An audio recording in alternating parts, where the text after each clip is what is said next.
All right, guys. Got a little video today. This will probably be a pretty quick one.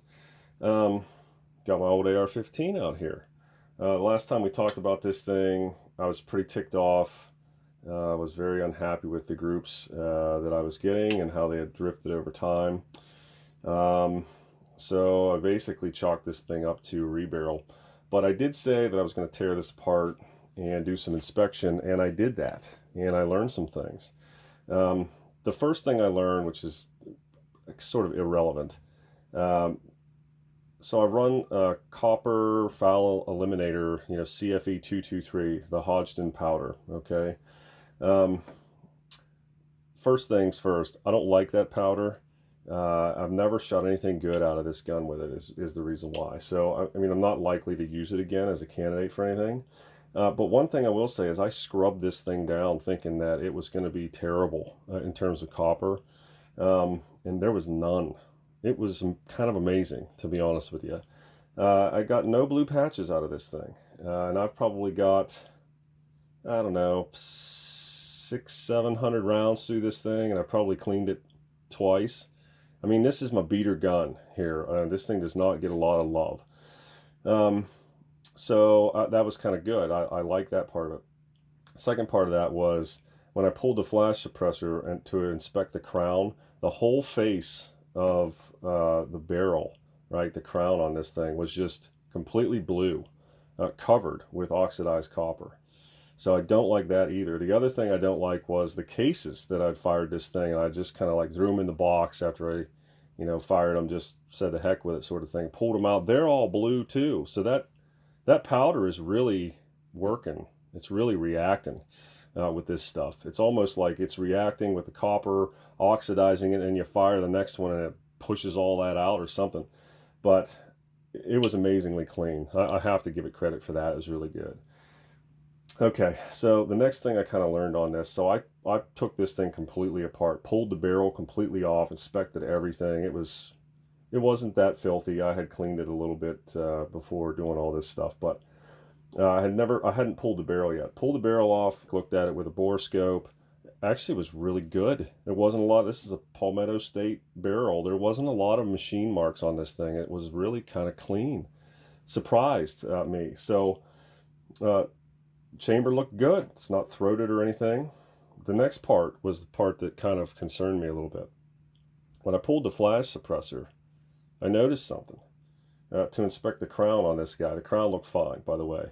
There wasn't any dings, nicks, nothing. I mean, it shouldn't. It's protected by the flash suppressor. But what I did find, and I've loosened this up, and maybe I'm the only guy in the world that doesn't know this, but this thing, right? This is the flash. Looking through this flash suppressor, this thing had like a 22 caliber hole in it. There was a ton of carbon buildup to the point where when I was looking down in through this thing to look at the crown on the barrel, it just looked like it was just carbon. I mean, everything was just blacked out completely. And when I pulled this out, I didn't think anything of it. And when I turned it around, I could see that the hole wasn't perfectly round. It had like chunks missing out of it. I was like, what the heck? Pushed a brush through there, and then all this stuff fell out.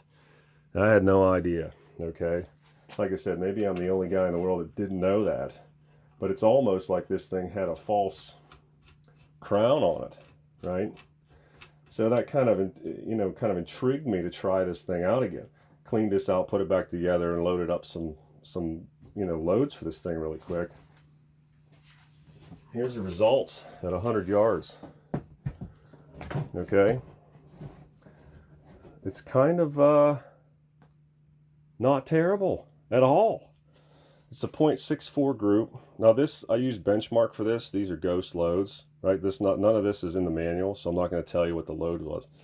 But .64, let's just review the groups. 0.64 inches, 0.4 inches, 0.720, 1.25, had a bit of a flyer here, and then a 0.88, right? Another little flyer here. But I mean, first glance at this thing, basically 2 out of 3 shots on every single card was pretty much in the same hole. I mean, the accuracy is like hanging around here, all right? Some of this flyer stuff could have been me jerking the gun. Some of this is the reloading bench, right? Some of this is like the seating depth is too shallow or something like that. And this really kind of speaks to concentricity of the round in the case with the chamber. Because your seating depth really doesn't matter. It just helps you kind of hide the error you have in concentricity. But hey, this thing was shooting like 1.5 inches at 100 yards where we left off. Now we're shooting under 1/2 inch, with a group here, and right around 1/2 inch to 3/4 inch. So I don't know. I think I'm going to do some more work with this thing. So I was surprised. So I thought I would kind of share that. Now, part of the reason why I'm kind of interested in this gun is for my daughter. Okay, we like to shoot woodchucks. She's a little bit scared of my 243 because of the noise and the recoil. There's virtually no recoil on this, even though it is pretty loud. I think I can get her to handle, shots out to 200 yards, potentially with this thing, and leave kind of the long range, the 300 to 500 yard shots to me with a 243. So I'm not going to rebarrel this thing right away. The other thing is too, I got a rebarrel job on this. I've got that Savage Action. I've got some other things in the works, and I make a very modest living, so I can't afford to pull the trigger on every single thing I got in the pipe here. I got to wait. So I think for the summer though, this guy can get kind of pushed down the priority list, and we can continue to use this thing and try to learn on this thing. So I'm pleasantly surprised with the performance on this thing. So stay tuned for some videos. I'll probably do some more reloading with this thing.